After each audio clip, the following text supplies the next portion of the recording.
Are you a photographer, videographer, or podcaster and you're trying to figure out where to shoot at? Well, you might not be comfortable shooting at your home because you don't want to have strangers in your home, right? Okay, so you could find a local park to do photos, but it may end up being problematic because of the ambient noise or music that's being played, and you're trying to have it where you're not getting copyright strikes. Well, how about this? You could rent a studio. Something like this one. Now, this isn't a commercial for them, but in full disclosure, I'm a really big fan of this particular studio. Having said that, again, it's not a commercial, but if you don't rent a studio, you could try to rent, say, a hotel, but let's face it, that could look a little suspect. Now, before we enter, there's a whole website that they have, a whole website, but you get the gist. There's a website that you can register and you can pick your time, availability, the hour that you want to book the studio. A very easy system. Now, they're not the only place that has this. Other places I've seen also have this type of setup, and it's fairly easy. There is a number that you can use to contact them directly if you have any issues, and they usually respond within, I don't know, 12 to 24 hours. Now, I'm not representing them. This has been my experience with this company.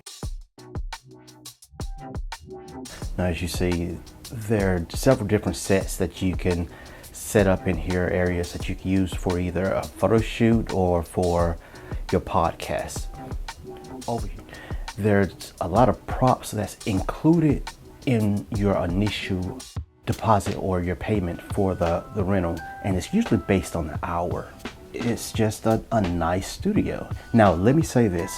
The site wall that you see, this is not typical representation of their site wall.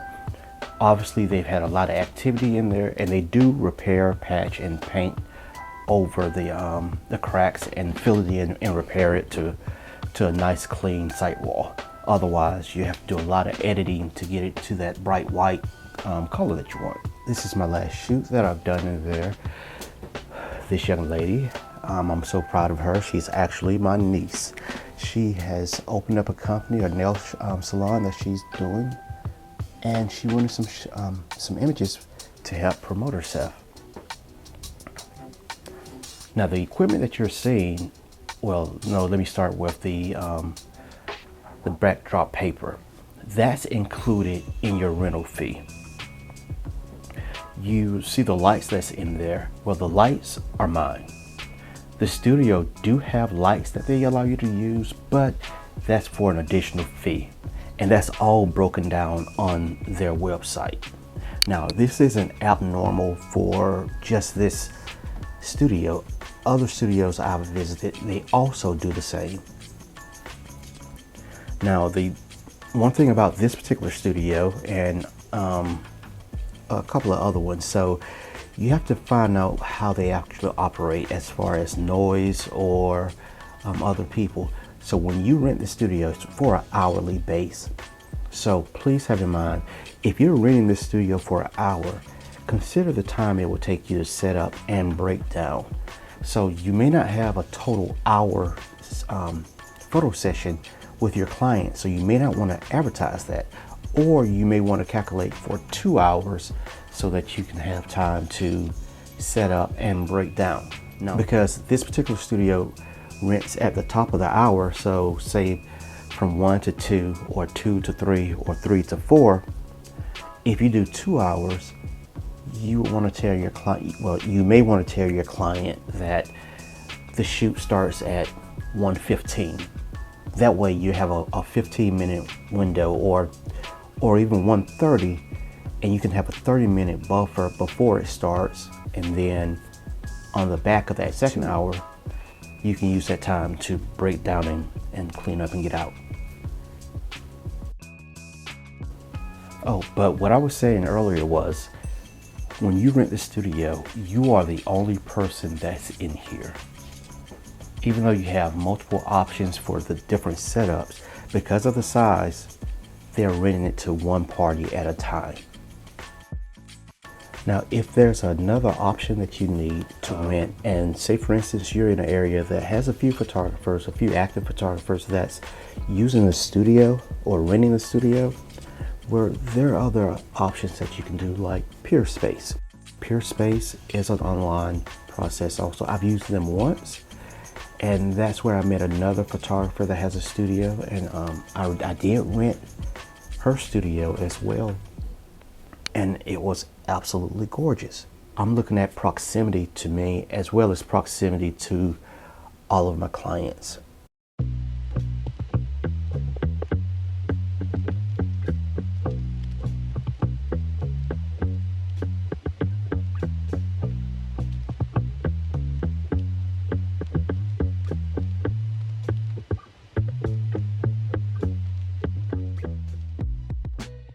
Quick interruption. If you're liking this video so far, how about liking and subscribing to help me grow this channel? I appreciate it. Now back to this video, okay? Let's go.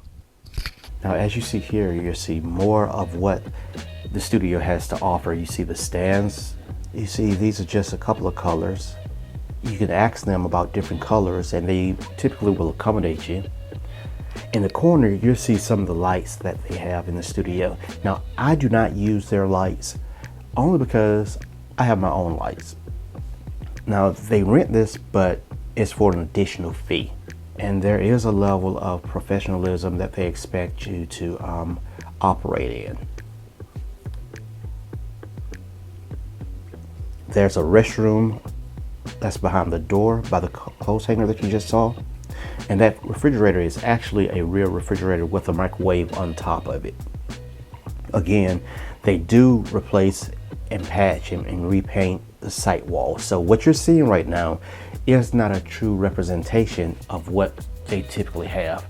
So please understand that part. I'm not trying to hide anything from you, but let's just use this as a conversation piece that if you do rent and there's something specific that you want, call whoever you're going to rent from and verify that what it is that you're looking to use is there and it's in the quality and the standard that you would like for it to be. Now again, this is the box that I was telling you about earlier that they use to drape plastic over, then fill in with water, and I've seen them where they have, I think, leaves or something in it, and then they have their model laid in it, and it gives a nice reflection. But you can also bring some of your own props in. Now, before I get out of here, I want to show you this. They typically post like studio rules, and they also have a book that gives studio guidelines. It will give you tips and some do's and don'ts, but it's also online. They try to communicate with you, which is one thing I really appreciate. So you see the little snowmans, and I'm guessing they're getting ready for Christmas in July, which I am a big fan of Christmas. So let's shut it down. Lights off. The truck is all packed. And well, I'm not going to show you this part.